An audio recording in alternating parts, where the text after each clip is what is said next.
Welcome to a world. Hello, everybody. Welcome to the DC Comics. Oh my God, I did it again. I keep doing it. Geek Matrix DC Comics Review Show, episode number 252.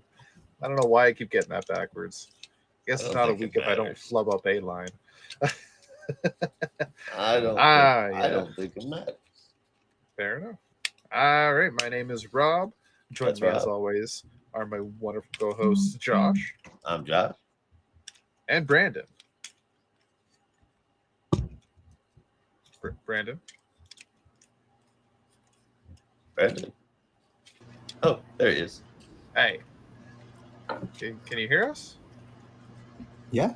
Oh, okay. Oh, there he He's is. here. Okay. Perfect. Yeah, we're here every week talking the week's DC Comics releases, and this week is no different. Don't mind me, as always, I'm fiddling with something.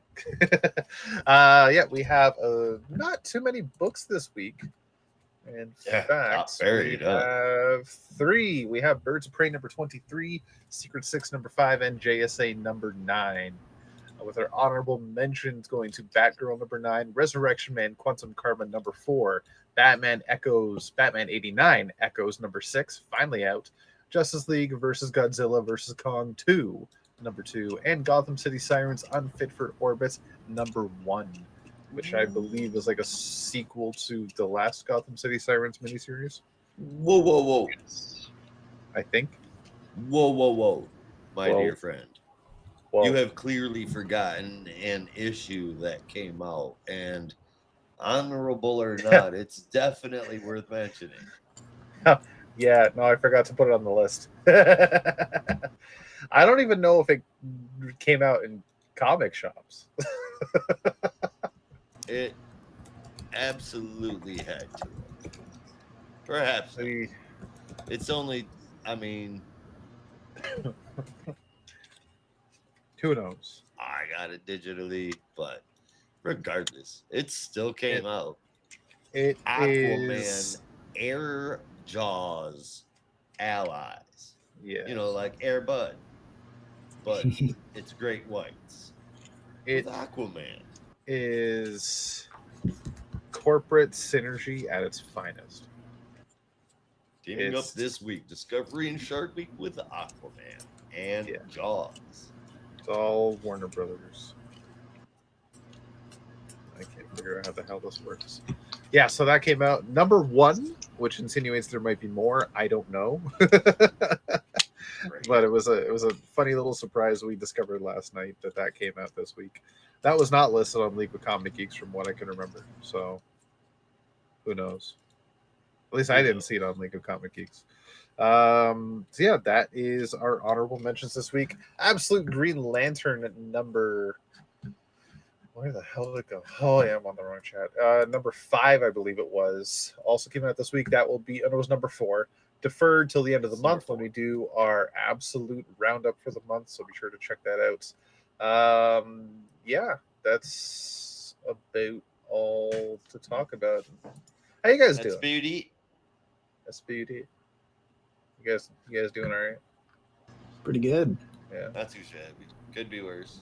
Better than some, worse than others. So I refuse to complain. Hell yeah. Well, let me start this off. Our little news section. It's a bit of sad news.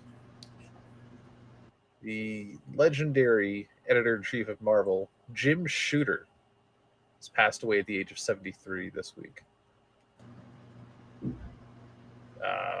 Writer, editor, publisher, mostly known for his stint at Marvel Comics, but had a big hand at DC as well. So, I would say almost as much known for his Marvel stuff as he was for his contributions to Legion of Superheroes. Yeah. For 2 reasons. Number 1, because of the slew of characters he created, and 2, because Jim Shooter did what like pretty much no one was doing by the 60s, which is working for a professional publisher at the age of 14. Oh shit! Which is a story that I like. I remember reading about this maybe sophomore year of high school, and I was like, what am I doing? This is so fair. Like, I would give my right hand to be able to do that. Math class. Yeah. But yeah, it's a legendary story of how the 14-year-old Jim Shooter sent in a story to the Superman offices for his idea of a Legion comic, and Mort Weisinger, the editor of the Superman books at the time, was like, "Yeah, let's hire this guy." And they call him, and his mom picks up the phone. She's like, "Oh, Jim can't answer right now. He's at recess." So yeah. wow. I don't think I'd ever heard that story. That's awesome. Oh wow, yeah, no, that's famous. Yeah. So yeah, quite a storied career. Too many projects to name. Yeah. Many a controversial decision, but I think everyone is in agreement that despite some of the unpopular decisions, I don't think Marvel was ever at its highest, maybe with the exception of the early 2000s, than when Jim Shooter was EIC. So. Oh yeah, by far. So another major loss in the comic book world. Damn Yeah. shame. But It's a real kick in the ass, especially because it was like the day before my birthday, like hours. Yeah. And I check my phone and I see the news that Jim Shooter is dead at 73. I'm like, No. what the come fuck, on. right? Whoever Yeah. came up with a list of comic book creators that have passed away in the last 5 years, and the list was so long it exceeded the free Discord text character limit. Yeah. That's sad. It's insane. Yeah. But that's I don't know if that's a testament to just how amazing a lot of the creators we've seen in our lifetimes, or just crazy how many people are dying these days, right? Both, yeah. It sucks too because I think a lot of these, like it's sad that a lot of the older generation are dying, but it's even more sad because they are like the direct link to an era which basically no one is alive for anymore. You know, Jim Shooter worked under Mort Weisinger. How many people know Mort Weisinger now? Exactly. No one, no one else can talk about that experience. So I don't know, it's even more bittersweet because a lot of that old guard had a connection that like none of us can ever possibly understand or even know. Exactly. So. Yeah. But that's the thing about, we all knew these days were going to come. It's just crazy that there's so many at once, it seems. Yeah. It's a damn shame. But yeah, so rest in peace, Jim Shooter. You will be missed. Let's see. I know, and I encourage people to pick up those old Legion stories. They're kind of dated, but honestly, some of the first Legion stuff I ever read, it's a lot of fun. I had to dig out some of my old issues of Adventure Comics and read through some of it, and I was like, yeah, that was a good time. I can imagine what it would have been like reading that as a kid in the 60s and being like, yeah, it's pretty cool. Legendary. Oh yeah. Okay, I know I'm going crazy because I know there was more news, but I can't seem to find it.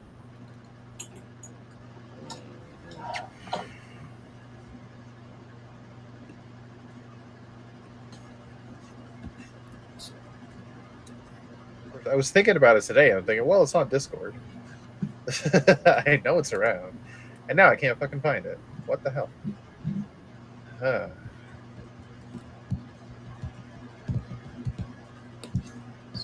So, okay. Shit. Oh, I know. I got this. And I got this. And I got this. And those are all just the ones that are on my wall. You're showing them off too fast. People can't see. Oh. There you go. This is an autographed copy. It's autographed by Matthew Rosenberg.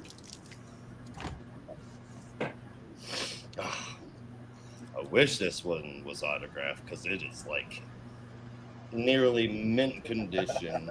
Logo number 1. I got to tell you right now, See if that was enhanced autographed, cover? It's right I there. probably wouldn't have given it to you.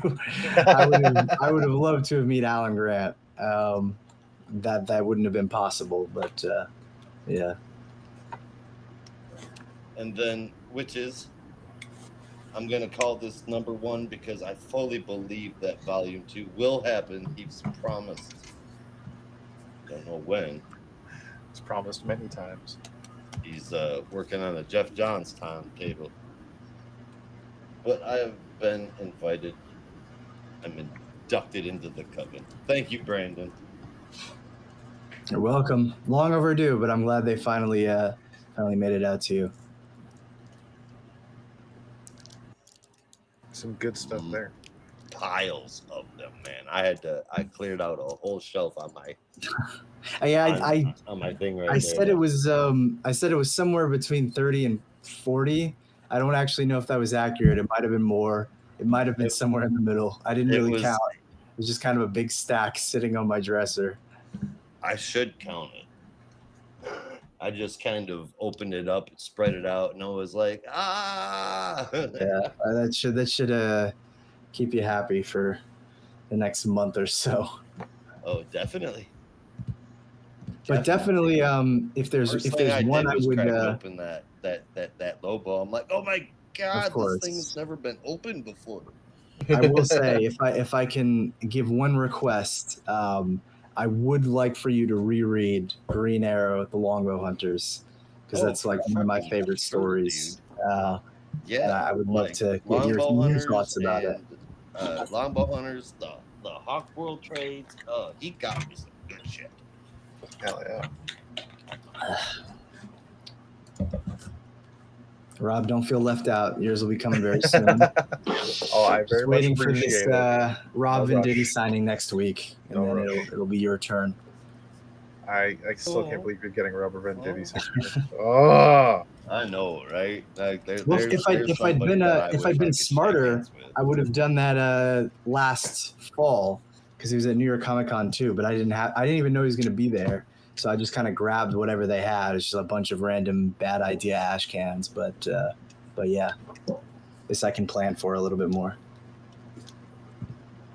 you are amazing. You truly are. Right, so I still can't find any of their fucking news. But what I did find, I don't know if you guys saw it, there was another McFarlane leak, which will probably put us through the rest of the year. And there's I some haven't even seen it. interesting. You shared it. here. I had not gotten a chance to take a look Okay. at it yet. Let me go ahead Okay, and do well, that, and then I'm going to have to. I'll go down the list a little bit as well. Starting up at the top, we got another Mega Fig, and this time it's Failsafe. Interesting. Very interesting. DC Direct 7-inch figure with comic, Wave 10. We have Cheetah from Crisis on Infinite Earths. We have Superman from 0 Hour. Interesting choice. Why specifically 0 Hour? I don't know. We have the Joker. God, Brandon, you're going to be Crisis so on Infinite Earths. excited. I'm leaving that for last. We have Joker from Crisis on Infinite Earths, and we have Extant from 0 Hour. Oh yes, let's do it. That's I know that one. That one warms Brandon to the. Oh yeah. Totally. It's his favorite character of all time. I'll be pre-ordering it the second we get off the call. But don't fret, because in the collector's editions we have Batman with Mobius chair, which, not gonna lie, was pretty cool design. Certainly interesting. Yeah, we have Blackfire is getting a digital or phygital release, I guess. Part of Wave 6 7-inch digital figures. But that's the physical / digital release. Physical figure with a code to get a digital collectible. Purple costume Batgirl. But wasn't Blackfire already the platinum version of Starfire? Yeah, that's the thing. A lot. I think what's Starfire be the happening platinum version of is Blackfire? well, the fidgetals don't always have. I don't think any of the fidgetals have had platinum so far. They're kind of just like their own design. But I think what had happened was so many people wanted Blackfire and complained about it that you're like, why are you keeping these characters so locked up that maybe the company was just like, okay, let's just release Blackfire, get people to get off our backs a little bit. That's what I'm just a guess what I think happened. And it's definitely a possibility. Yeah, we have purple costume Batgirl. That is Stephanie Brown. Well, not necessarily. Oh shit, that could be Burnside too, huh? Yeah. We have Bronze Age Red Tornado. That's sick. We have Guardian. I hope it looks accurate like the Alan Grant one does. Yeah. So we have Guardian. That's all it says. I don't know which version, what design. We have the Riddler from Batman Hush. We have DC Classic Batgirl, so probably first appearance.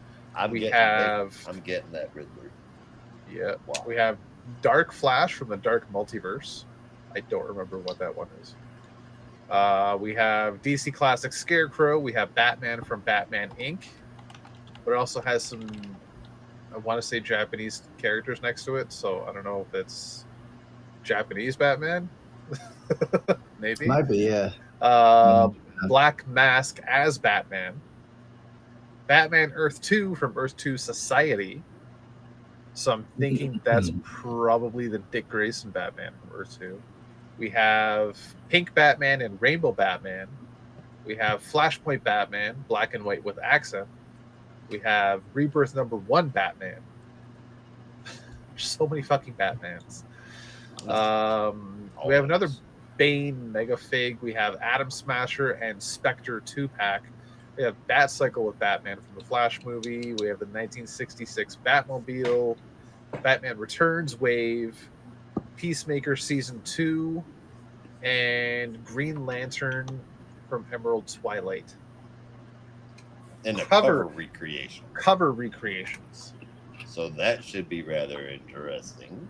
Yes, because of which cover? You know?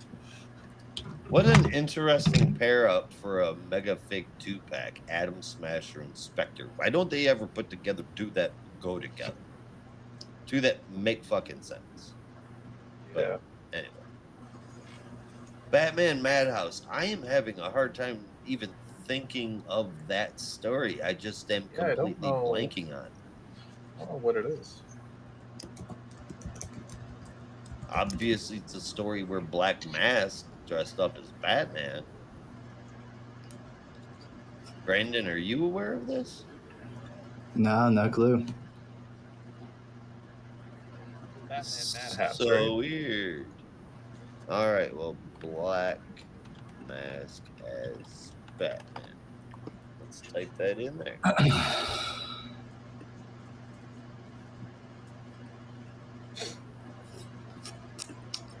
Well, I didn't know. Oh, I missed one. Dr. Midnight as well. Oh, nice. Yes.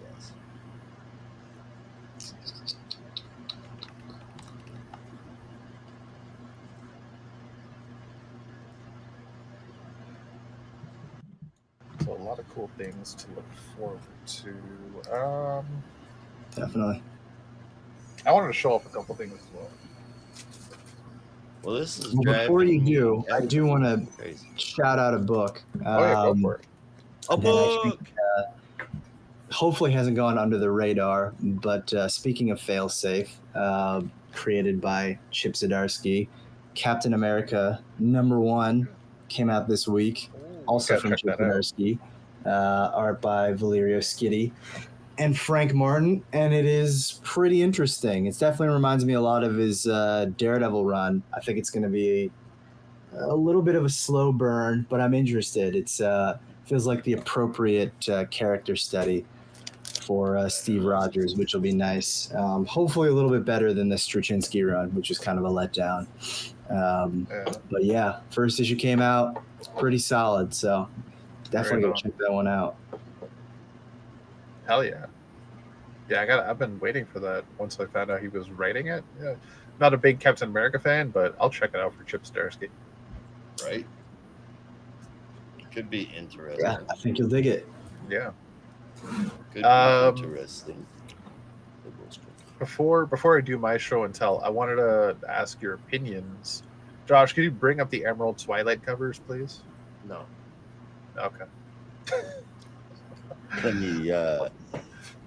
me see if I can find a collection. Make me put my old man glasses on, you son of a bitch. So I'm curious. I could probably pull them up quicker by just. I have them on my screen right now, but they're on my phone. Yeah. Yeah. Okay, Emerald Twilight covers. Just go to images. They should be right there. I mean, it'll probably be 50, right? 50 or 49. 49 is the one with the rings, I think. Yeah, I was thinking it was probably 49. 48 would be interesting. I could see them doing that. 50, I don't know. 50 seems like the obvious one. It's got the Parallax costume. He's flying towards it. I also like to point out, I'm not even looking at it. I just know. Oh, yeah. They're iconic. But 49, I think, yeah, it's got to be. Then that is creepy as hell. That would make more sense as like a statuette, though, not really a figure. Yeah. Like, if you click on the image to the bottom left corner, Josh, with... No. Okay, go up. No. What the... Stop. Stop. Bottom left corner of the cover you're looking at right now. With Hal Jordan. No. Go up. I'm pointing at it, but you can't see. Wait, how are you seeing it? On the left hand of your screen, not the actual cover itself. To the left of the cover. To the right there. This one. That one. That's not a cover. That's a panel. No, I know. I'm saying to the left of the cover that it was. That image would be a cool figure as well. Yes. Yes, it would. Like, can you see another screen, Rob? Because I can't. Well, I'm seeing it like half and half. Well, it's the full screen, but he's got like the list of images on one side and the image on the right. Interesting. So you can see that? Yeah, I can't see it. I see your whole browser. Yeah, Brandon can't see it though. Why not? That's what I was like. I don't know what you're referencing. I don't know. That's weird. It is weird. Last time, neither one of you guys could see it. I thought I had it fixed, and now Brandon can't see the damn. I will say, just to stress you out, it is a little blurry for me. Like, you need some more pixels in here. But, like, if you asked me to read something, I would just say it's a line. Read that. No. You're wrong. I mean, I know what it is. It obviously says Green Lantern. I think everything here says Green Lantern. Well, right, but you thought you were going to say it's a lion, and you didn't. Yeah. All right. Anyway. Well, that screen isn't available to the viewers in any case. So. no, okay. Definitely not available to Brandon for some reason. Weird. All right. Well, I want to do my quick little show and tell. Speaking of Green Lantern, picked up this. Oh God. Green Lantern Legacy. Nice. Yeah. The kind of oh yeah, it even says right here the last will and testament of Hal Jordan. I was gonna call it like the eulogy, but yeah, the send off for Hal Jordan. And I picked up. I couldn't believe I found it in the shop I was in London, Ontario. All 4 parts in one bag. Ooh, yeah. Cosmic Odyssey. I was getting that a while ago. I was it'll be interesting to get your take. I was not the biggest fan. Honestly, I was kind of let down. Oh, really? Yeah. For a Jim Starlin book? Yeah. No, actually, it's funny you mentioned that too, because here I am about to rave about Jim Starlin, but something I picked up over my birthday. It was something I've been looking for a while. It's like impossible to find, but I found it at the Strand, $3 no less. Jim Okay. Starlin's Silver Surfer, which I hear is phenomenal. Nice. So I'm excited about this, but $3. yeah, I read Crazy. Cosmic Odyssey a few years ago, and I was like, it started really cool, and then it lost me. I don't know. And I love Mike Mignola more than I love myself, but I wasn't in love with the art on that one. I think it's a little early for him too. It's like 1988. Yeah, honestly, the cover isn't really selling me too much. But I am excited. Yeah, his rendition of the New Gods, phenomenal. Yeah. Everyone else, not the best. Superman's kind of cool, but I love the cover for number 4. Yeah, but Darkseid is a little chonky.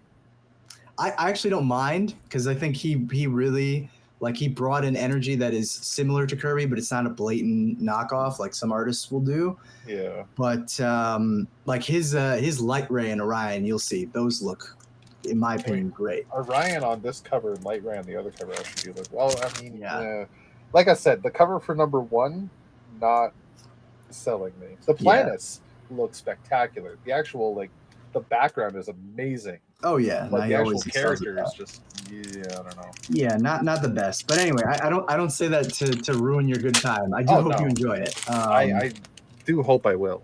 Yeah, it's Jim Starlin and it's outer space. I can't. Yeah, that was oh man, I can't believe I haven't read this one. This cover is amazing. Yeah, and what's crazy is Jim Starlin didn't really do a ton of stuff at DC. Mostly just the Batman stuff and some one shots here and there. So I was like, oh, okay, this will be cool cosmic adventure, bunch of DC heroes. 3 out of 5. But yeah, enjoy. I think I will. I love my space age stories. I know you love your space age stories. Yeah. Although this one is primarily focused on the anti-life equation, but I won't go into any more detail to avoid spoilers for this 37-year-old story. Yeah, really. I mean, shit. Looking at some of the interiors, actually. Yeah. The opening, there's that sequence where I don't want to spoil too much, but there's a sequence where I'm sorry. There's a sequence where Batman finds a parademon. In the sewers, right? It looks so cool. It is so cool. Stumbled upon it more than anything else in the book. Maybe that's not true. Look, more than several moments in the book, even the Xanshi stuff. That for me is the standout moment because it could have just been a whole detective story of Batman. I'd have been happy, but yeah, there are some really cool panels in there. You're talking about this whole. I can't really see it. It's super blurry, but I think that's the one. Yeah. Yeah. He's in the sewers and he picks up the ray gun. Yeah. Holy shit. But I never would have guessed that was a parademon. Yeah. Kind of crazy. Yeah, no, this is okay. I'm excited. Yeah, this looks fucking good. Josh, have you ever read Cosmic Odyssey? I'm sure you did years ago when it came out. You're muted again. Still muted. It's on the computer. I can see it. There you go. I see there. Must have coughed. Yeah, Brandon's right. Many moons ago, that was me. But that was good stuff, though. Yeah. Really good stuff. I can't wait to get into it. We're gonna have some good reading after this. Brandon with Silver Surfer, me with Cosmic Odyssey, Josh with Lobo. Oh man. How many times have you read Lobo so far, Josh? It's pristine. I've read it once. Oh yeah. There's a part of me though that's it's not that I let you down. It's more that I wish I could have had the other one, the first issue of the miniseries, not the ongoing, because that one is cool. I think it's Val Semix doing the art or something. But I was if I could have gotten Josh a copy of Lobo by Alan Grant and Simon Bisley, Oh he would my have loved me God, forever. dude, I would have. But that one's hard to find. That one's really hard to find. That would have. Oh Jesus. Yeah. That would have been so awesome, though. And I don't even But really still, love Lobo, and I probably would have mean, kept that one. This is awesome. I got Yeah. the classic Mike Grell. That was not I want to make a point. I don't even know why I'm saying this. I'm embarrassing myself. That was not like an altruistic gift. I mean, kind of. It was more like I'm an idiot and I bought multiple copies of issues of the Longbow Hunters, and I was like, well, well, just goes to show how much you that enjoy wasn't that smart. story. Yeah. And then Brandon, I figured out like if Brandon really wants me to read a series, he knows all he has to do is send me early numbers of the series, but not all numbers of the series. I'll have to go out and get them, and it'll be done. I'm like, well, I can't fucking read That these. was the unless I go idea. out and get the first 9 issues. That was the idea. Yeah, that was the idea. Because I think I also sent an issue of Grommets, and I was like, it's like issue 6 or something. I'm like, well, if you read it and you like it, maybe you'll read the rest of it. You know. Mm-hmm. Oh. Uh-oh. And he broke it. No, it was a Blue Beetle issue. Oh yeah.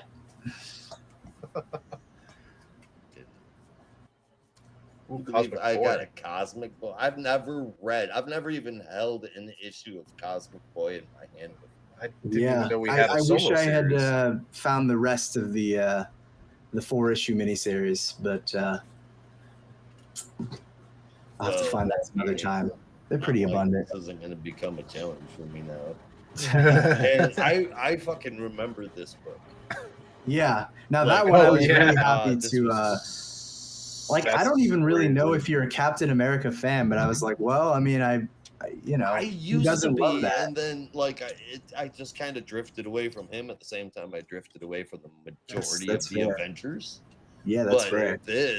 This shit That right is- here, That is such a great issue. I'm Well, not trying to the hype whole myself up. I era promise. was- I'm excited because I love those comics too. Yeah. and like that whole era of Captain America was really good, in my opinion. It's like the best. Yeah. Yes, it's like that. After that, it was kind of ass. Look what I got, Rob. Nice. Which Oh, number is man. that? That is 7. Oh, okay. To this day, I've yet to actually read the full thing or even collect them all. Oh, dude. I'm like, okay, I don't know. I've seen a lot of issues of no, I'm not gonna say it. Robin. Because if I do that, I might ruin a surprise. Never mind. Forget I said I that. know the story. You're not ruining anything. no, I just mean no, I'm not gonna say it. I'm not gonna say it. Okay. All right.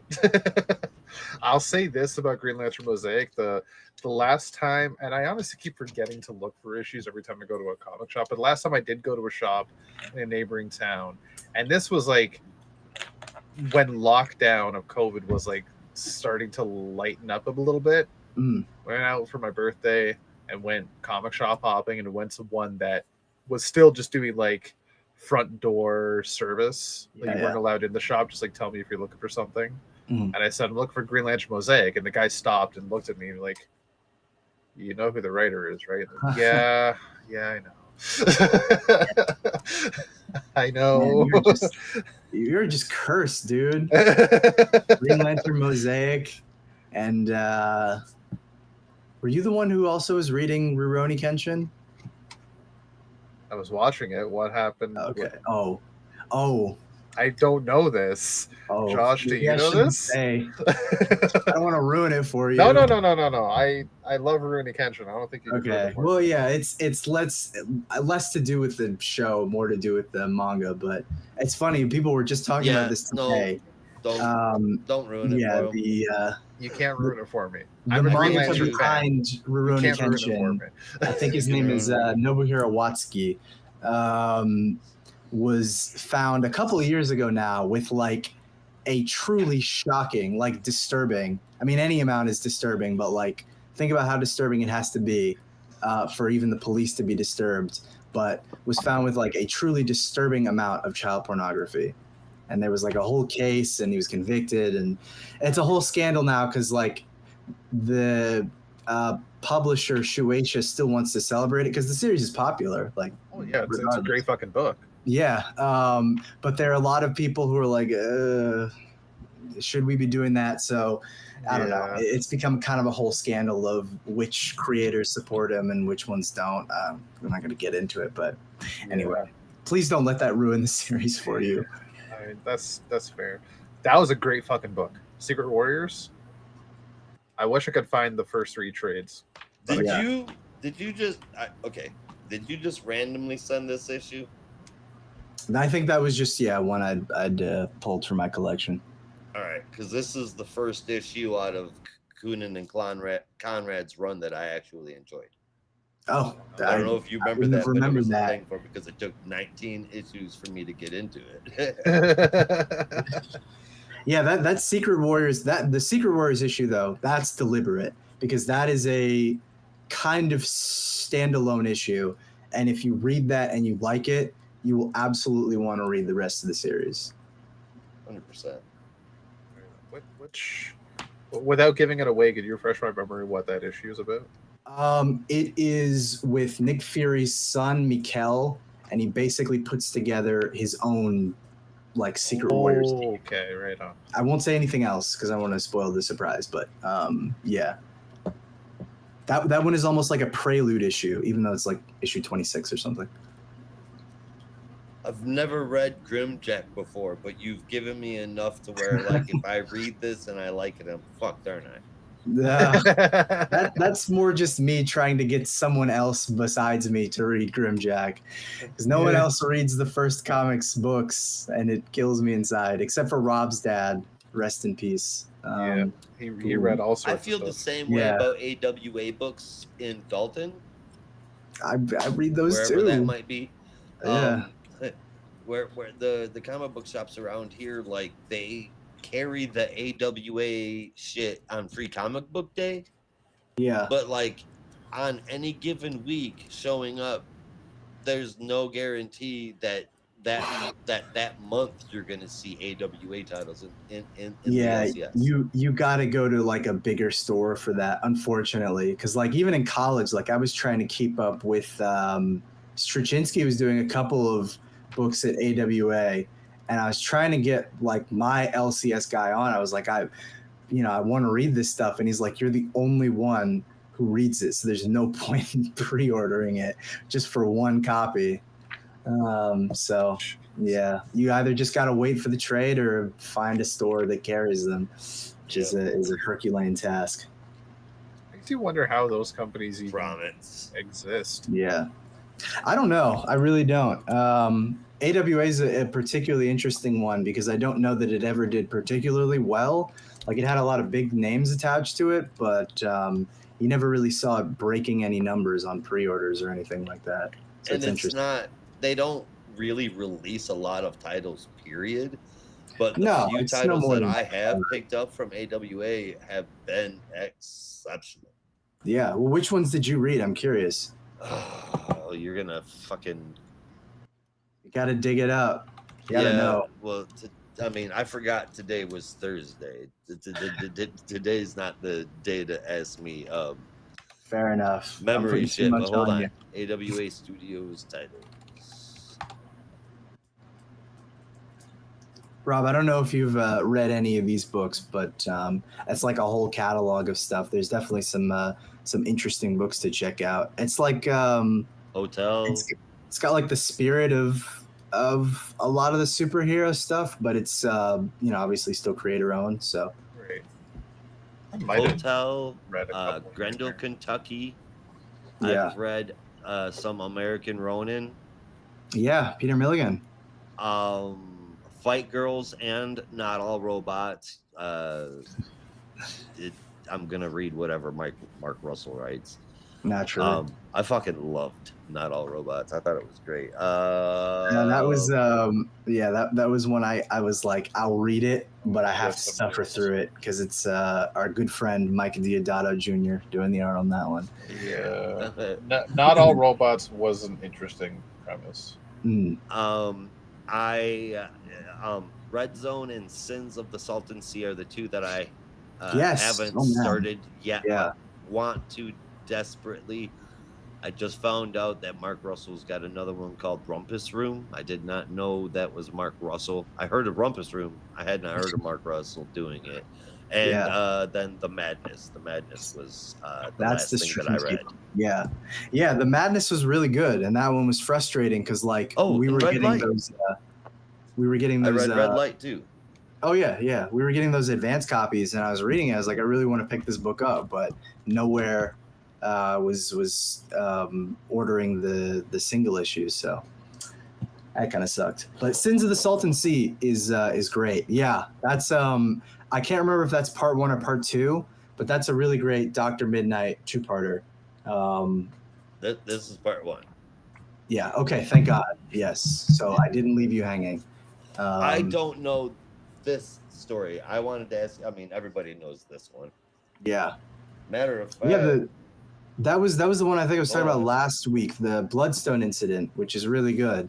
You sent me. This is the.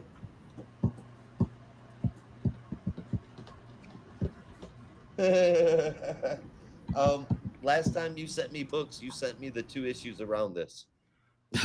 That's funny. It's sick. that works. Yeah. But yeah. What were you saying about Bloodstone now? Oh yeah, no, it's just really good. It feels like the Bloodstone hunt gets overshadowed because it's like right after the captain versus captain storyline. So obviously people are going to be like, yeah, all right. Well, do we really need to see a team up between Captain America and Diamondback? Maybe not.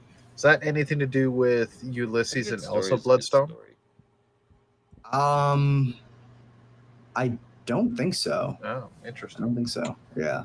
Ask if it had anything to do with Elsa Bloodstone or Ulysses Bloodstone. Oh, who's Ulysses? Yeah, Bloodstone? no. I don't think it could have been because I don't think Elsa had been created yet. Oh, okay. I wasn't sure how far back she went. Yeah, I want to say early 2000s, but I don't know that definitively. Honestly, I don't really know anything about her pre-Next Wave.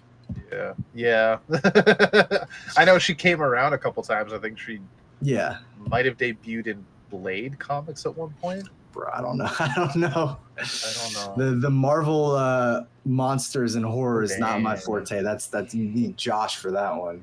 Why would you send me a book with a cover that looks like this, knowing that it's a goddamn X-Men saga? Hey, that's a part 1. That's a part 1. Right up in here, Rise and Fall of the Shi'ar Empire, Ed Brubaker and Billy Tan. That's a part 1. Fucking sold. Yeah, but part 1 of what? 3000? Part 1 of 12, I think. It is a good what's the word I'm looking for? Self-contained? No, like there's like a fancier way of when you're at like a meal and they give you like a taster or something, like an appetizer. Yeah, it's like a good appetizer. You can wet your palate, and if you like it, an hors d'oeuvre. Yeah, like something like that. Like it'll give you something to snack on if you want to eat more. Then you order yourself a big ass burger. But for now, you can at least enjoy the first chapter. Right on. So the Muse Bouche. That's a hell of a burger. Yeah, there you go. Rob with the fancy vocabulary. I've been watching a lot of Drop Out. Sam Reich says Amuse Bouche a lot. I love it. Who does? Sam Reich on Dropout TV. Speaking of AWA, though, I was going through the AWA catalog. I have read a couple of these, but I didn't realize. So some time ago, I want to say it was last year, I just kind of came across this book when I was like flipping through lists, and I checked it out. It's called Cam Girl, and it's from AWA, and it's a one-shot. That's a good one too. You read that too, right? Yes. I haven't even read this one. I read it at random. I was Yeah. just checking it out to see what the story was like, and before I knew it, I'd finished it. It was actually really fucking good. That's awesome. Who's Yeah. the creative team? It's written by Sarah H. Cho with art from C.P. Smith, and the story is apparently based on events from Sarah H. Cho's life. Wow. Yeah. Interesting. Yeah. I gotta check that one out. Let's see. Yeah, it's a one shot, so it's an easy read, but it's gripping. Like you pick it up and you don't put it down. This looks awesome. These covers are Nothing great. wrong with that kind of story. Yeah, I don't think I realized it was AWA because, like I said, I just flipped through the first couple of pages and then just didn't stop. Yeah, it was a good one. Sometimes that happens. Yep. Yeah. But the crazy thing is, like, we don't have to keep talking about AWA, but the crazy thing to me is, like, they're not that old. Like, No. I think it's not even a decade old at this point. I want to say the Maybe 8 earliest years? books I remember is 2020. Definitely before that. It got to be like 2017. Whenever. I don't know, dude. I'm on their wiki right now. Yeah. AWA Whenever Studios Axel Alonso got magazine's fired, Upshot that's must have been when Now it started. came out in 2019. But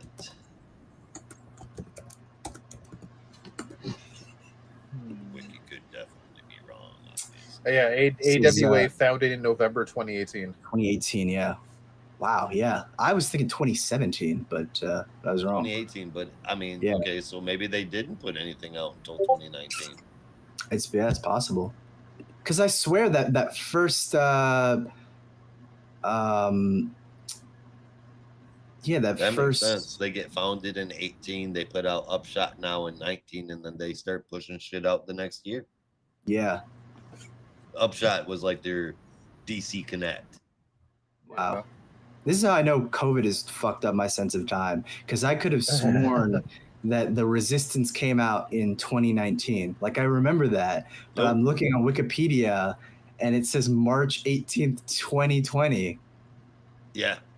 I'm like, how is that even possible? Oh my God. Jesus. COVID kind of messed things up time-wise.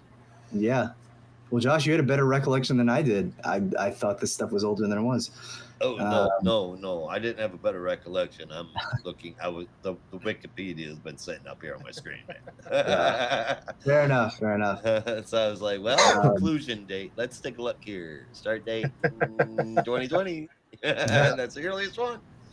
March 18th. Oh man, I totally forgot about Marjorie Finnegan, Temporal Criminal. That was a great book. Man. That sounds fun. I might check that out. It's Garth Ennis, Comic so you know you're in for books some with weird comedy. Names are usually pretty good. I have found. Like, what's that other one? Hold on.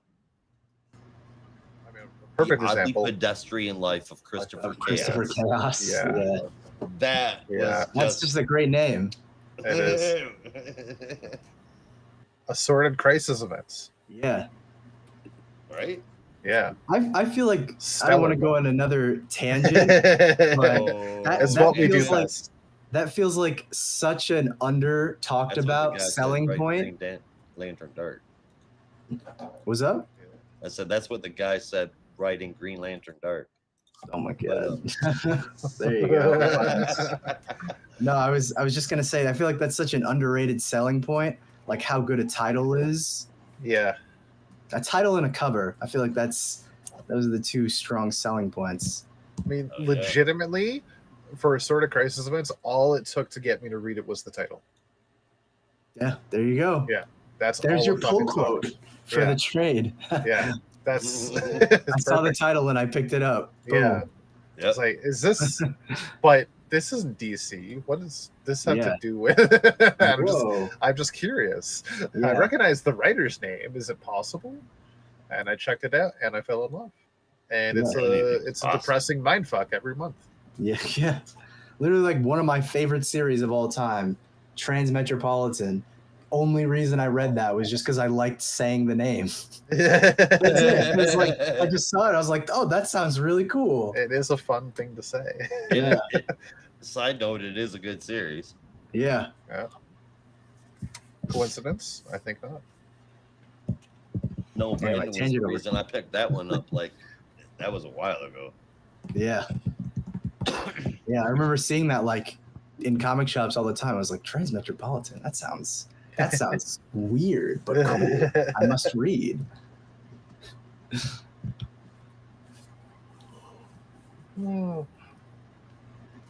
Oh, sorry, it's been a long week. Yeah, we are. I forgot. That's what I was going to start the show with. We are. It is now July. It's now July 3rd. So happy Canada Day, happy 4th of July to the American friends out there. But we are now maybe a week and no, actually pretty close to a week away from the release of Superman the movie. Absolutely wild. Nice. Very I'm going to see it on the Sunday. I can't fucking wait, and it looks so goddamn good. I'm gonna be there opening night. Nice. I'm so excited. I cannot wait. Yeah. I would too if I wasn't stuck going camping. Nah, I get it. Yeah. Honestly, that sounds well. I think Superman will be pretty fun, but low key camping does sound like it might be a little more fun. I used to enjoy Finally. camping when I was a kid, but I'm a city Finally. boy now. So And you love Fair music, enough. Brandon. What's up? Next year, we're putting together people to come down and enjoy a luxury giant space at Bonnaroo next year. Oh, really? I was Yes, supposed to I'm go to getting Bonnaroo this year. I'm getting I'm a glad I big-ass didn't. tent, Uh, and it'll be because well, I'm disabled, so I have to have easy breathing. So I've got to Yeah. be able to have someplace nice and cool. I have to have a tent or an RV. It's going to be one of the two. Yeah. But it'll be big. It'll be big enough for people to hang out in, and you Oh, know, dude. obviously just fucking walking around and enjoying Bonnaroo, man. yeah. So get this. I have two friends from college who went to Bonnaroo this year. I was supposed to go with them, man, but it didn't work out. But Yeah. it actually did kind of work out because literally like a day after the festival started, I saw like a news story that was like Bonnaroo canceled because of weather. So I called my friends. I was like, what happened? And apparently it just got crazy rained out, and Yep. they had to clear everyone out the second day. that's Yeah, there nuts. was some shit floating. Yeah. it was insane. It was that flooded. I couldn't believe it because usually, like, I don't know, it's a music festival. Like, people don't mind a little dirt and mud, but it must have been pretty bad if they were willing to It cancel. was like people's shit was literally floating in some areas. Oh god. Yeah. Yeah. So I was like, maybe I'm glad I didn't blow like $400 to go. Although everyone did go. But No refunds on account of rain, man. yeah, I just feel bad for the people who were camping there because, like, where did they go? They didn't get hotels. Nope. Go home. Yeah. Well, I if mean, you got your some did. ticket, yeah, if you got your ticket for like the last day and you got canceled Oh, in the yeah. second day, where do you go? Yeah, that's true. Can't go anywhere. Doesn't matter where you go, you just can't stay here. Yep. Get out. Yeah, literally. They're like, you got to clear out. But in any case, consider that an invitation. appreciate Isaiah that. and Maddie are likely coming. Rob Ooh. said him and Ange may swing down for a day. That's a lie. They're not. That would be a really fun place to all meet up at long last. That's what I'm saying. Go camping at a music festival. That's a hell of a time. Yeah. It is a family-friendly environment, but if you're going to camp in the family-friendly area, that won't be where I'm at. Right. Because that's a total different section. They keep all of the family-friendly. It's like you have your whole total own Yeah. area of the festival. Yeah. Right. No, that is something I would like to do that I still haven't gotten to do. Every time I've gotten close to like camping at a music festival or just going, it never works out. Like I missed the Elevate Festival or Levitate Festival in Massachusetts, and obviously Bonnaroo this summer. So I feel like it's time. I got to make it happen. Definitely. One question. Can as long as you got friends with you and you can stay hydrated, you can walk around, right? Yes. Yeah. Excellent. You can see public nudity without shitting yourself. It'll be a little bit of an adjustment, but I think I'll be okay. All right. Well, then that's all you need to know about fucking music festivals. All right. And don't get caught smuggling drugs in. What Josh didn't tell you is the public nudity is hip. No, the public nudity is everywhere, bro. I can only imagine. And then there's just regular, people of all different flavors, man. And it's just, I've always loved music festivals ever since I was a teenager. You get people together at a music festival and you find out what kind of people they really are. Oh boy. I feel like we're gonna hate each other after this. I mean, if you're hot and sweaty and there's music booming at 2 a.m. and you're okay with it, then you're a good person. That's true. Because you went there expecting. I think crowdy people, grabby people, grouchy people. I would really, really, really dig it if we all could get together for that would be great. Festival. That would be so awesome, man. Because they have such big names that go there. Yeah, I mean Tyler the Creator was supposed to be there. I know. Yep. My friend's really bummed to have missed that. And I really wanted to see King Gizzard and the Lizard Wizard. I think they were supposed to play on Saturday or something, but yeah, that was be there. Held the year before then. There were so many. Megan the Stallion, Red Hot Chili Peppers. That would have been John Batiste. Pretty Lights. There were just so many awesome performers there every single time. I felt bad for John Batiste though, because he's got a certain kind of music, and they had him up playing in the early afternoon, Brandon. Wow. Is John Batiste's music early afternoon music, Brandon? I can only assume they were doing that to maybe make space for other people, but yeah, that He's like, y'all don't dance like they do where I usually go. Yeah. So there wasn't a lot of people out moving for him. My wife was out there moving for his ass. Yeah. But wait, so you guys were out there this festival too? No, not this festival. That was last year's. Gotcha. Holly went with her friend Carol. That one, and then she missed this one as we're saving up for that was smart. Moving and the next year's sponsoring. That was smart, because if you had done it, you would have been pissed. Beyond a shadow of a doubt, man. 100% everything happens for a reason. Yeah. I'm gonna look at it that way. Anyway, I'll be excited to see when next summer's lineup drops. Oh yeah. See what they got coming. Yep. And it usually leaks a little early on Reddit. Yeah. Little dribbles. I'll take that too. It'll be big names. It'll be good people, regardless of what it is. But maybe we should talk about comic books. Maybe. Rob, you want to talk Transformers? Now or later? Should we vote on putting on it now or later? You want to talk some Transformers?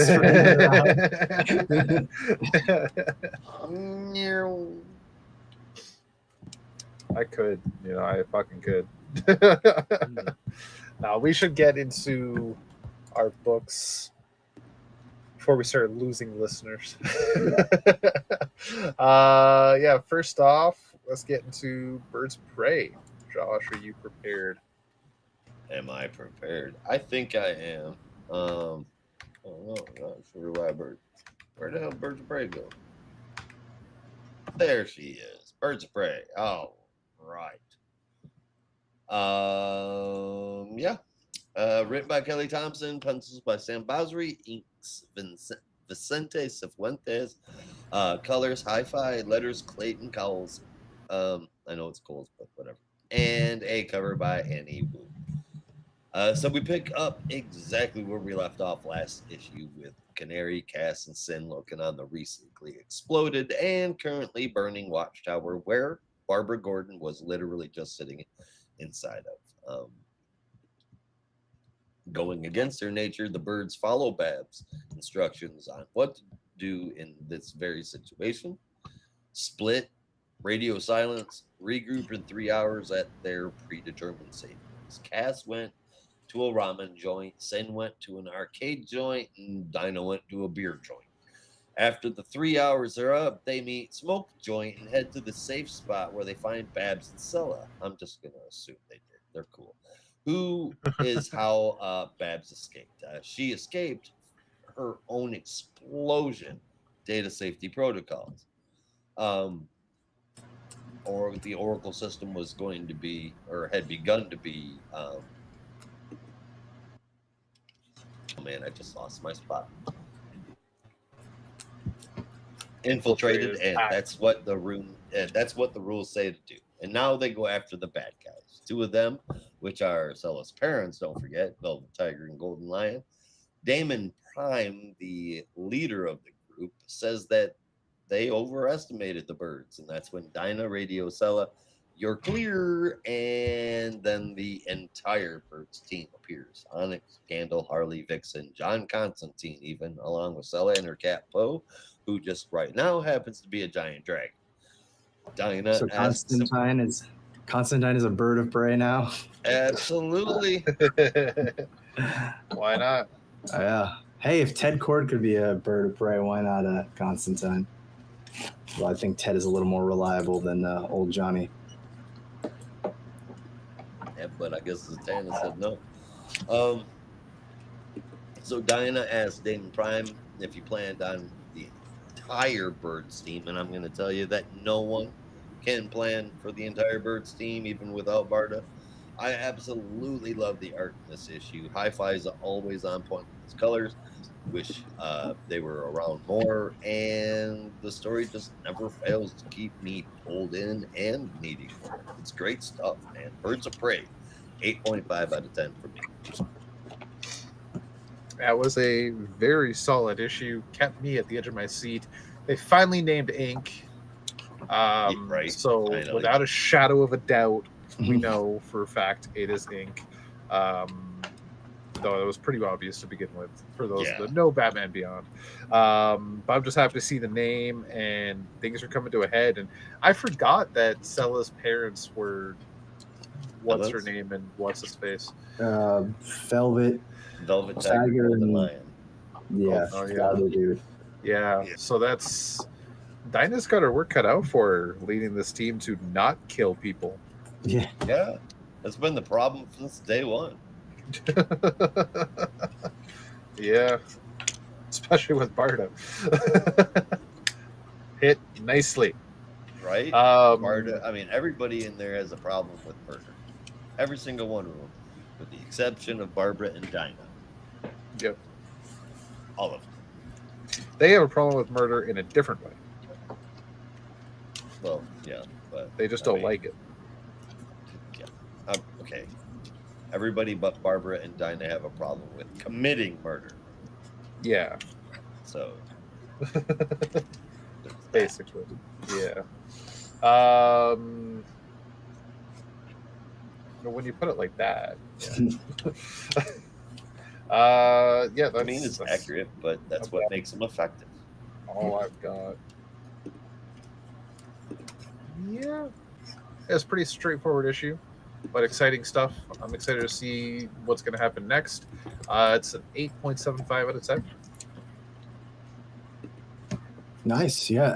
8.25 out of 10 for me. Kind of like Rob. I don't have too much to say. Just a solid issue. And I think it'll be exciting to see the throwdown in the next issue. I know that's definitely what I'm waiting for the most. But obviously the explosion at the end of the last issue was not going to kill Barbara, so that was that was something I was not expecting. But yeah, no, it just kind of felt like nice build up for what's coming next. Get some exposition on who's behind it, although we kind of already knew that. Yeah, just exciting to see. The one thing I'm maybe a little disappointed about is they bring together the whole Birds lineup, but they couldn't get Zealot, which kind of sucks because I was hoping they could get Zealot. I'll say yes. Yeah, I didn't know if it was like, because I know Zealot was only on the team because she owed a favor to Dinah, so maybe it's like favors paid, lose my number, but I don't know. I'm like, maybe that'd be cool. Who knows? Yeah. Who fucking knows? I could see Zealot having formed a bond with a couple of them. Yeah. Unexpectedly. And unexpectedly in her own eyes, like she did not expect. Her and Cass. Yeah. Her and Cass, for they, sure. They kind of started having like a mutual respect for each other. Wasn't it her and Cass? I'm pretty sure. Yeah. That fought in the forest before the end of that arc. Yeah. What do you know? You're just sitting there playing with Transformers. No, I agree. I'm agreeing with you. Why are you bagging on me? I'm saying you're right. Put him on blast like that. Yeah, how dare you? All right. It's almost over there we go. Yeah, so our next one, it's no secret. It's no secret. But this is Secret 6, number 5. I can't wait for number 6. Is that the end of the series? No, it'll be Secret 6, number 6, and it'll feel fun to say. Nice. Yeah. Because I'm weird like that. Well, then 66 will be even better. Oh, God, will it ever, yeah. I just hope it goes that long. But yeah, no, this is for now is number 5. This is written by Nicole Maines with art from Roger Cruz, colors from Rain Burrito, and letters from Steve Wands, with the cover from Steven Segovia and Rain Burrito. So we have a whole bunch of shit happening. Gossamer has infiltrated Project Gamora files in the secret checkmate facility in Washington, D.C. and found out that the entire thing was not just orchestrated by Waller and Checkmate, but really was kind of funded by the U.S. government. And even worse, Gamora wasn't even the first on its list. It was the backup choice. And the whole thing wasn't even like to perform a coup. It was just for training exercises. So his mother, his country, and his people are dead because the U.S. government wanted power, essentially. Because soldiers needed practice. Yeah, it's fucked. So he's understandably pissed off and actually kills a bunch of people. Oh, yeah, this is the downfall of Gossamer. Meanwhile, Black Alice. I said that last month, didn't I? Oh yeah, he's getting a dark costume next month. Let's face it. So Black Alice, Deadshot, and Dreamer, meanwhile, are locked up and actually come across Jeanette, aka Silver Banshee, or maybe just Banshee. Just Banshee, yeah. Just Banshee. Who is on the other side of the bars and actually lets them out just to have a chat and try to get their help in figuring out what to do with Amanda Waller, who was in their custody. Her memories are still essentially wiped or blocked out, as they know, because of Dreamer. But what they can do with some technology they have is extract the information from Amanda Waller's head permanently. But what it will do is leave her basically not a mindless husk, but a memoryless husk, where she will know the basics of who she is. And that's basically it. Any information she had will be gone. So they need to wrestle with that whole concept. This whole thing is a exercise in morals. Didn't she do something similar at the end of Absolute Power? She blocks the information of the heroes' identities and whatnot. Yeah, from her mind, but that was it. Yeah, I Right. I remember like there was a line where she's like, I could take it a step further and fucking Yeah. lobotomize you.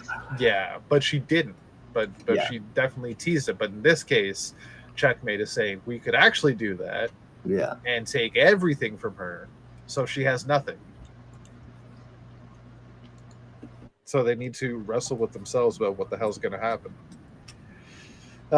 Dreamer says, "Nah, fuck you, fuck that. I'm not dealing with that shit," and actually tries to help Amanda Waller for some reason. Banshee gets up, fights back.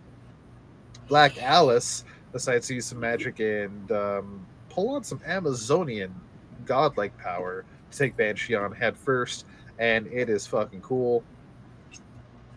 Deadshot and Dreamer get Amanda Waller out, but Amanda Waller has just enough in her head to get the drop on Deadshot. While she doesn't really realize who Dreamer is, she knows Floyd Lawton 100%, steals one of his guns, shoots him in the leg, and tries to escape.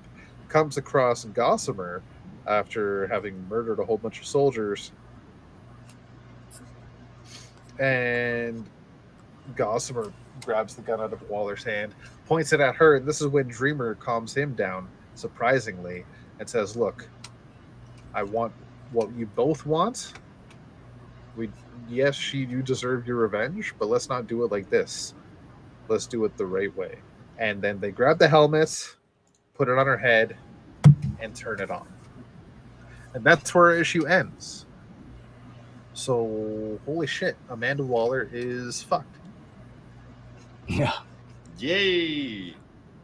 Yeah. Can't say I'm too upset about that. No. Nope. No, definitely One not. order of fucked up Waller coming up. Ding. Yep.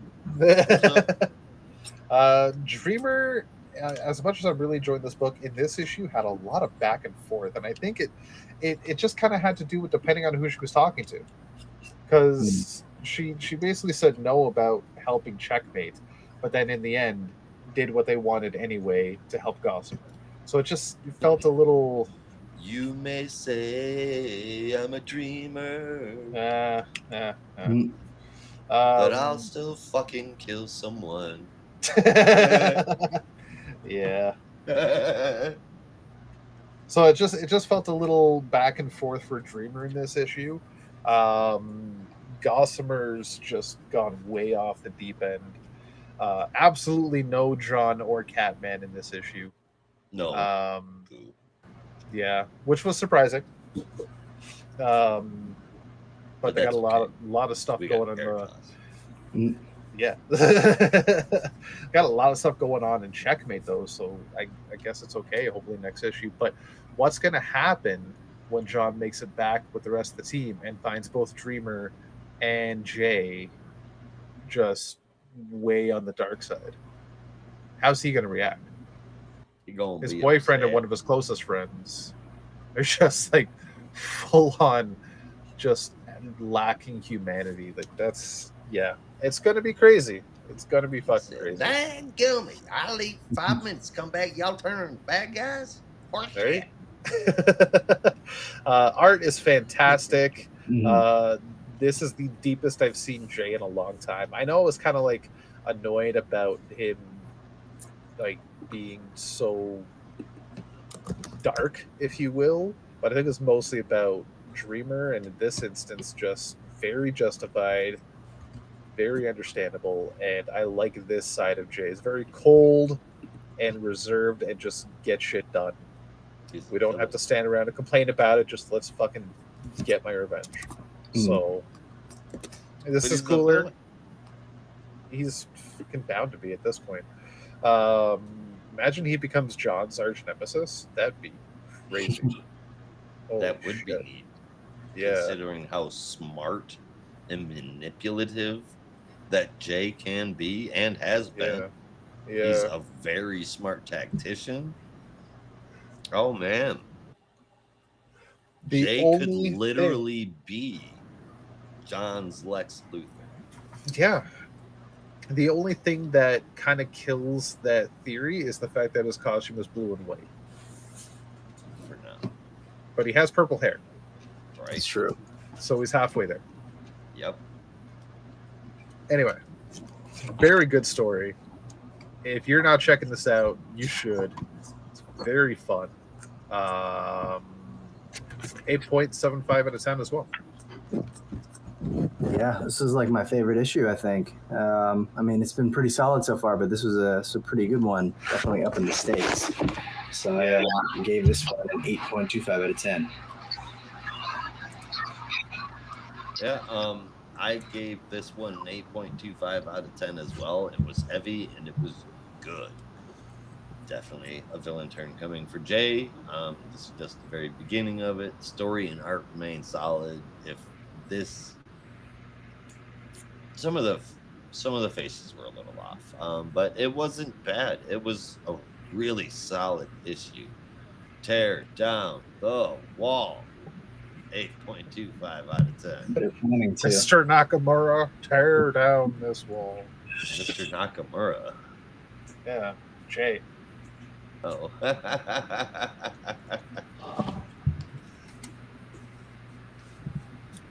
was like, wait a minute, that's Gorbachev. Okay. All right. So that was one scene book. Now for another. Yeah. Now for And now for something not completely different. Maybe a little more heroic. Yeah. and bit chaotic. nicer. Yeah. Yeah. Oh God, is it ever? Yeah. Just when you think it can't possibly get any worse. And I'm not talking about the quality of the story. I'm just talking about the circumstances for the team. Like Right. every time I'm like, oh, okay, well, surely this is the lowest point. Nope. Have you guys been reading through this title and getting these weird vibes like you're reading Spider-Man or Mr. Miracle? It's not quite as depressing. I mean, it is in its But way pretty depressing, close but though, different right? kind of. Yeah, different kind of. That's more like my life porn. is miserable. This is more like we're losing against villains and a lot of things around us are terrible. But yeah, I don't know. It feels like torture porn regardless. It like these little are our bit. heroes and they are just constantly getting kicked in the teeth. Maybe not Spider-Man, but what about Wally? It's got some Wally energy going. Usually the Wally stories that I enjoy, while he will have moments of hardship, are not nearly as bad. Not counting the current run. But anyway. Yeah. JSA number 9, written by Jeff Lemire, with art by Diego Olortegui, colors by Luis Guerrero, and letters by Steve Wands.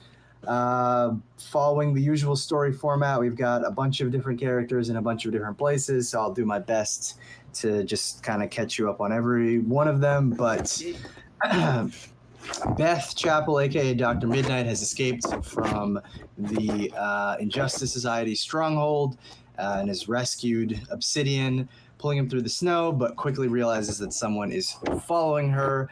And that's when she is attacked by none other than Scandal Savage, looking for a rematch. But unfortunately for Beth, who seems to have really taken just the worst of the extremely cold conditions and also the fact that she's blind right now, Scandal is able to get the upper hand and cart the two of them off, while in the labyrinth, Obsidian and Jakeem Thunder are trying to figure out where exactly they are. But as they're making their way through the maze, they run into none other than Johnny Thunder, who also has no idea who they are or where he is. But a mysterious figure reveals himself from the corner and starts attacking Obsidian and Jakeem, while Jakeem is trying to remind Johnny of that very special word. You know the one. I don't have to say it, so I'll let you say it. Get it? Say you. Anyway. Say you. Anyway, so they're able to say the magic word, summon the Thunderbolt, and that is when this mysterious creature sort of reveals his identity by calling Johnny by his real name, Yiz or Ease, and further leads Johnny to deduce that this is none other than one of his old enemies, Quisp, which also reveals that they can be nowhere else but the 5th dimension. So they're trying to get out of there as quickly as they can, but are still trapped. Back at the JSA Brownstone, Jade is still kind of forlorn, having feel like she let down the entire team. and Alan is trying to console her. Obsidian is being a little bit dickish about it, saying that he wants his flowers, but more importantly, he needs some information from Alan that apparently only he can provide, and that is the location of a secret museum that Hawkman had mentioned, which he used to keep dangerous objects, such as the Spear of Destiny, which we saw in the flashback issue last month. But of course, this Obsidian is not really Obsidian, but someone else. And now that he has revealed that the secret museum is on Black Hawk Island, the rest of the Injustice Society knows where it is, and they're going to hightail it there straight away. Okay, in a somewhat seedy looking bar in who knows where the hell, Yolanda Montez, aka Wildcat, is drowning her sorrows, and why am I blanking on his? Khalid shows up to kind of give her a pep talk, but also more of like a kick in the ass kind of talk, and basically say this is not what Ted would have wanted. And if you remember anything that he would have said, it's regardless of how we get the shit kicked out of us, we need to get up off the mat, get back in the fight, which is exactly what he's planning to do. But he has no idea what she's planning to do, as she's still just hanging out there. We cut back to Beth, who is unconscious, or at least pretending to be unconscious, as Scandal is dragging her out. But the moment has passed. She decides that she has played possum for long enough, so she decides to go up against Scandal one more time and summons all of her strength and resolve and is able to get the upper hand and knock her out.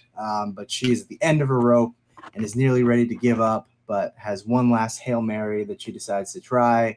So she goes after Scandal's communicator, rewires it a bit, and is able to send a message to the JSA, or at least to the Brownstone, informing them that she's still alive and that she has Obsidian, which is confusing because Jade and Alan are looking at Obsidian right now. And that's when Obsidian reveals his true identity as none other than Mr. Johnny Sorrow, who's ready to enter the end game of this grand plan. So that's where JSA number 9 ends. Again, just when you think it can't possibly get any worse, here it is. Now they know where Hawkman's secret museum is, and also Alan and Jade are about to face off against Johnny Sorrow, one of the most powerful members of the Injustice Society. Just the two of them. So, yeah, they're fucked. Anyway, great issue. Continues to up the stakes. The drama is there, and I'm a sucker for a Johnny Thunderbolt moment. So seeing him summon the Thunderbolt in a really awesome-looking page was pretty cool. But, yeah, I think Josh described it best. It is kind of torture porn, and I just want to see the JSA turn the tides, please. It's been 9 issues of nonstop losses, and I would like for them to win. So hopefully we're entering the stage where they'll be able to overcome their odds a little bit, because it's not looking good. So 8.5 out of 10 for me. You're muted. You know, with Lemire, there's going to be some strife. There's going to be some shit that people have to overcome. But this is going on long, and that's for me. Yeah. Hey, look, we all read Animal Man, and that was arguably more depressing than this. So. Oh my god, man, so fucking god. It's very good, but very depressing. Yeah. It's like every month. What fresh hell are you going to put the Baker family through? Yeah, that was a little much. But like you said, it's so good. I'm hoping this has the same longevity of entertainment. I don't know how else to describe it. Just like how we still talk about Animal Man 2011. Yeah. Right? It's been almost 15 years. I hope this story has the makings of that level of excitement.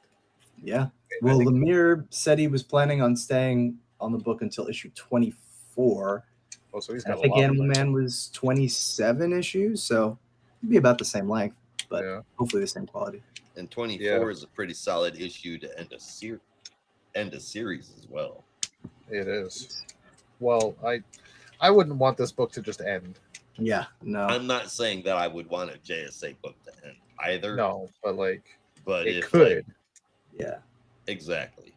Yeah. I don't think it should though. I No. would No, but there's, yeah, I mean, I'm just only certain kinds of writers.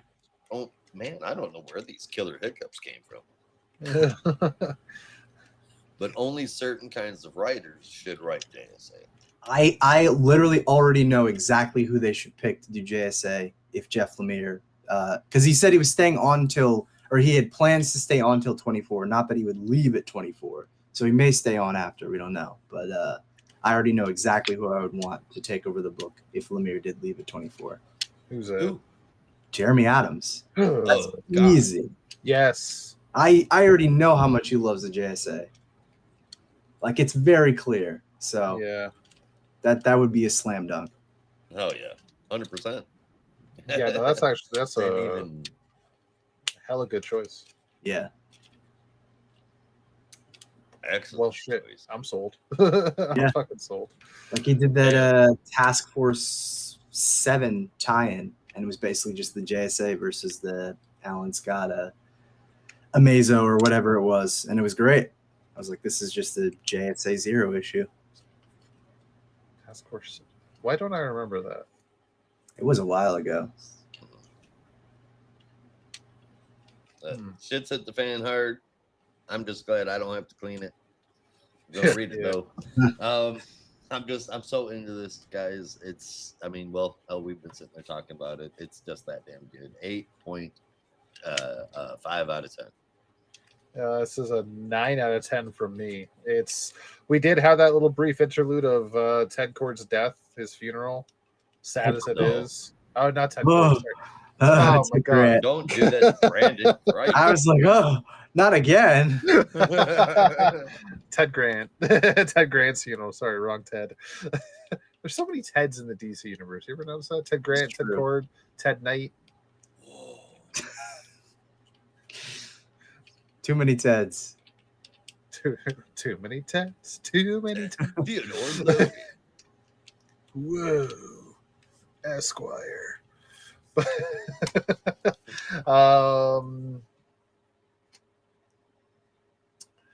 Shit. Why couldn't Booster Gold's name be William? Because Because then we'd have Bill and Ted's Excellent Adventure. Michael C. Hall? That's No, Michael Carter. Michael John Carter. Yes. There you go. Yes. Michael Michael John Carter. Michael C. Yes, Booster Gold played Dexter. Oh, that's where that name came from.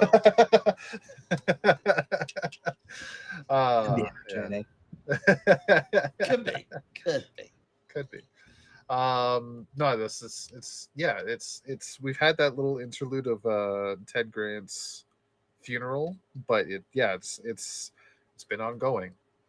You got a point. Sorry, I wanted to bring that up before. Animal Man, remind me, that was just one long fucking story though, right? Pretty much, yeah. Yeah. So I mean, so it might like it this. might so this is just this potentially could go to issue 24. Yeah. Well, I think If I could just I don't want to insert spoil here, it this too is much, how good but- comic book writers write. Yeah, You but know the story. I think I saw in his like newsletter or something that like this grand arc is I think gonna wrap at like issue 12 or something. Oh, okay. That doesn't mean there won't be other stuff like Fallout, but I think like the bulk of it may be sooner. Right. Fair enough.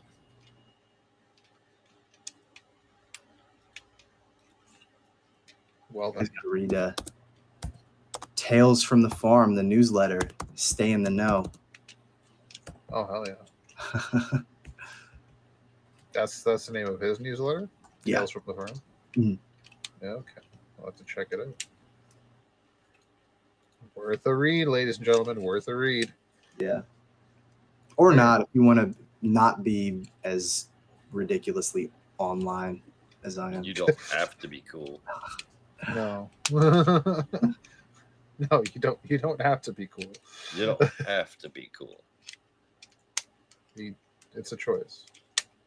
It's a good choice, but it's a choice. You've been invited. It only happens once. Make the right choice. All right, guys. Top 3 moments. We have wrapped up. Managed to talk until 7:45. We did get a late start though. Managed to talk to 7:45 with only 3 books to cover. Yeah. Yeah. Oh man. You gotta fill the time somehow. I love it. What was I just talking about now? Oh yeah, top 3. Top 3. Top 3. I think my top 3. It's tough, dude. Yeah. Secret 6 JSA Birds of Prey. 3, 2, 1. That's got to be that. All right, and then favorite moment. Shit. What is it? Okay.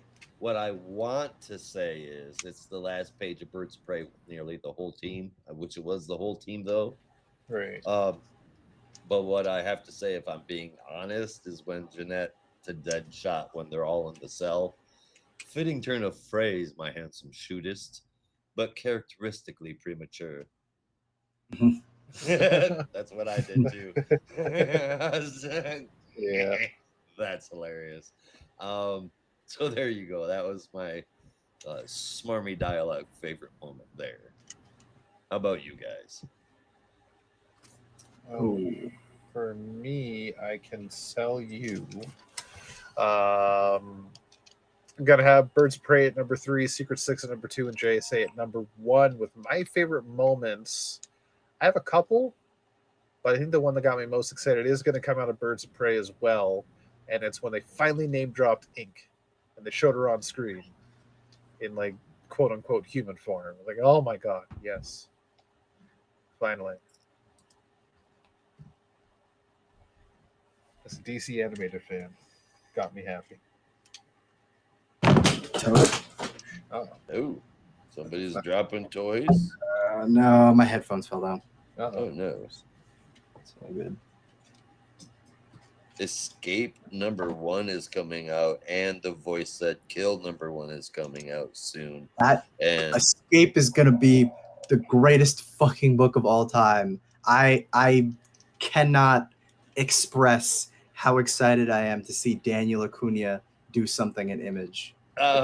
bro, we just got the advanced copies. Ooh. Yeah. We got Escape number 1. I'm gonna explode.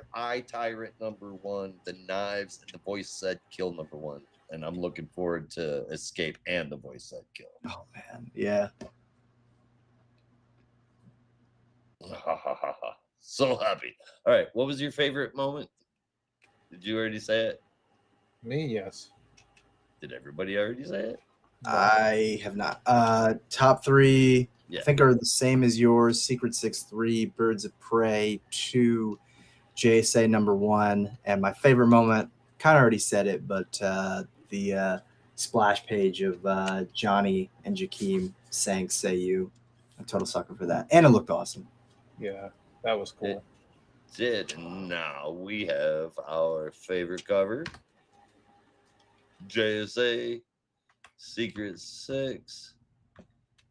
And I'm pressing that the wrong way again. And Birds of Prey. I'm sure you guys didn't get a good look at that. There is Birds of Prey. All right. There is JSA. That's a dope one. Very classic feeling. Yeah. And here is Secret 6. Whoops. You know what? Against my better judgment, I'm going to have to give it to Aquaman and Shark Week. I have to give it to Aquaman and Shark Week. Oh, I don't have that available to show the people. Well, you had it on the it's right there. This is for you guys. It's not for the podcast. Oh, okay, fair enough. No, I love it. Legit though, I'm going with JSA. It's a very dynamic cover, like you said, Josh. Very classic feeling, classic design, with a lot of fun action and some cool characters. I mean, like nobody on there's in the book except for Obsidian, but it And is Alan. really cool. Yeah. And no, Khalid's in there too. But he doesn't have the helmet of fate, He which is doesn't very have the funny. helmet. Yeah. Right. Khalid's in there. Fate's not. Yeah. All right. Rob goes with JSA. Where are you at, Brandon? Which one do you think you're gonna go with? Give me a second. Sorry, I was just, you said the escape advance was out. I have to look at it. So it looks so good. Oh, I can't wait to read that after this. JSA is great, but I think I'll go with Birds of Prey. That one also is just a great, like, dynamic shot of Dinah. It is. Also not entirely related to the content of the book, but it looks cool. It is super cool, and Secret Six was a good title. Yeah. Decent cover, but I'm gonna go with Brandon on this one. Birds of Prey is my favorite this time as well. Although, if I'm being entirely honest, I know we didn't review it this week, but the best cover of this week's books for me is like a toss-up, maybe slightly in favor of Batgirl #9, which is I pulled it up before you even said it. It's so cool. Yeah. It is. That is. I knew you would love it. I knew you would love it. That's like a poster. So fucking cool. Poster worthy. Yeah. Exactly. Even with the extra text. Oh, you know what? I mean, that even fucking works on it. Jesus. Yeah. Give me a virgin cover of that shit, guys. Yeah. Seriously. Oh. I got it digitally, but now looking at it again, I might have to go get that.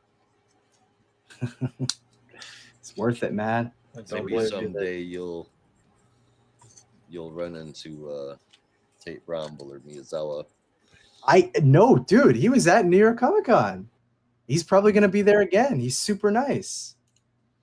Who? Tate Brombel. Miyazawa or Brombel? Tate Brombel. I don't know about Takeshi Miyazawa. I think he might be in Japan or something. But yeah, no, Tate Brombel's like a sweetheart. Hell yeah. I need to get this and then mail it to you. Yeah. Dude, I got you. I'm sure he will be at New York Comic Con again. So that cover save your $4. Awesome, man.